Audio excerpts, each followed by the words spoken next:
ہمارے ہاں محبت، کیونکہ محبت ہوگی تو پھر اللہ کی محبت آئے گی نا. جی پہلے بندوں کی آتی ہے، اللہ کے بندوں کی پھر آتی ہے. پیغمبر السلام کے صحابہ عاشق ہوئے تو مولا کے عاشق ہوئے. سبحان اللہ. واسطہ رسول اللہ کی ذات تھی. دنیا میں اصول ہے، پہلے ان کے دوستوں کا عاشق ہوگا تو پھر اللہ کا عاشق ہو جاتا ہے. ان کو واسطہ بنایا ہے کیونکہ ان کی ذات تو چھپی ہوئی ہے، اور اس لیے اپنے مظاہر قدرت، خانہ کعبہ کا عاشق اللہ کا عاشق ہے، قرآن کا عاشق اللہ کا عاشق ہے، روزے کا عاشق ہے رسول اللہ کا عاشق ہے، مدینہ کا عاشق رسول اللہ کا عاشق ہے. ماشاءاللہ. یہ ہے کیونکہ انسان کی ایک جو نا لاجک کی اور منطقی طور پر یہ بات لکھی ہے کہ ایسی چیز کہ جو بالکل غیب میں ہو اور جس کا ہم بالکل ادراک نہ کر سکیں تو اس کے ساتھ اٹیچ ہونا آسان نہیں. تو اللہ نے اس کے لیے پھر اپنے مظاہر قدرت بنائے. ہاں سورج، یہ والدین ہمارے، پھر پیغمبر کی ذات، نبی کی ذات آئی. اب نبی کی ذات پر جان دے رہے ہیں، اللہ کا عشق بھی آ رہا ہے. اس لیے کہتے ہیں کہ پیغمبر السلام کے عشق سے ہی اللہ کا عشق آ جاتا ہے، اللہ کے ولی کی عشق سے ہی اللہ کا عشق آ جاتا ہے. برابر لیول ہے، ساتھ ساتھ آتا جاتا ہے. کیونکہ اللہ نے ان کو خود غیب میں رکھا ہے. کیونکہ اگر ذات الہی غیب میں نہ ہو تو ایمان بالمشاہدہ اور ایمان بالمشاہدہ کی قیمت نہیں ہے. جیسے فرشتوں کے ایمان بالمشاہدہ ہے، ان کے لیے جنت کا وعدہ نہیں ہے کیونکہ دیکھ کر پہلے. ہم بن دیکھے عاشق ہیں، ہماری ایمان کی قیمت ہے. یؤمنون بالغیب سے شروع کیا قرآن کو. الذین یؤمنون بالغیب، جو غیب پر ایمان لاتے بن دیکھے عاشق ہیں. سبحان اللہ. اس لیے قیامت کے دن اللہ تعالیٰ اپنی جو زیارت ہے، یعنی جو جمال کی حالت میں، وہ ایمان والوں کو صرف کرائیں گے، غیر کافروں کو نہیں. ان والرب یوم الدین لمحجوبون، اللہ پردہ کر دیں گے. اور جب وہ جلال میں ہوں گے تو ان کی ہمت نہیں ہوگی دیکھنے کی. سورج کو نہیں کوئی دیکھ سکتا جب دھوپ پر سارا ہو. سردی میں دیکھ لیتے ہیں، گرمی میں دیکھا جاتا ہے. یہ جلال ہے. جب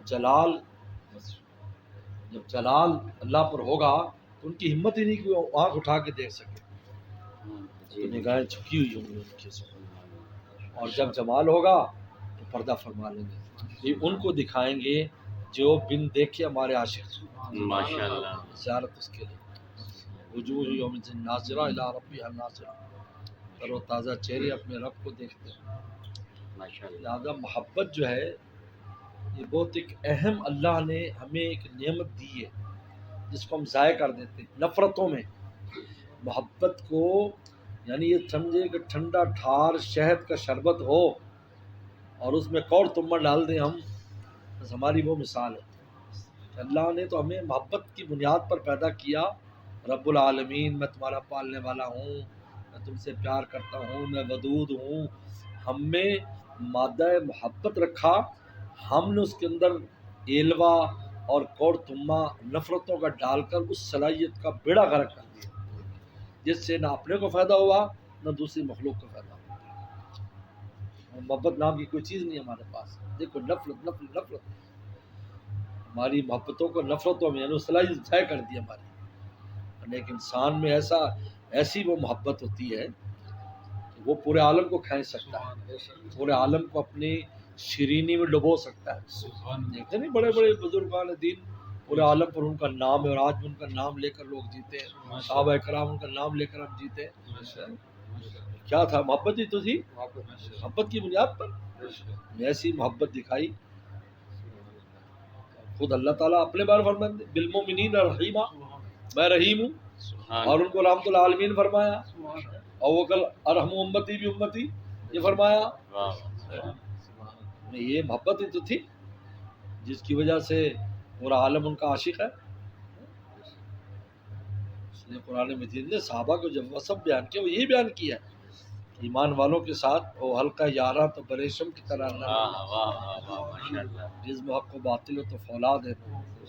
یہ ہم نے ضائع کر دی نعمت. ادا حضرت تھانوی رحمۃ اللہ نے فرمایا اہل محبت کے پاس رہو.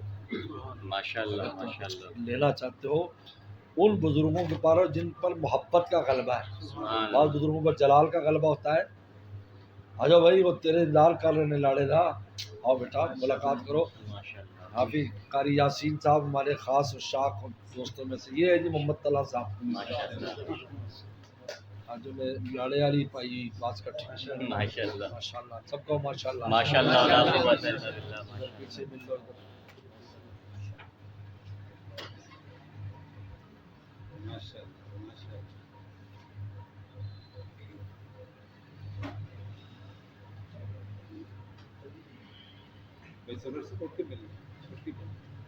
بزرگوں سے ملاقات کرو۔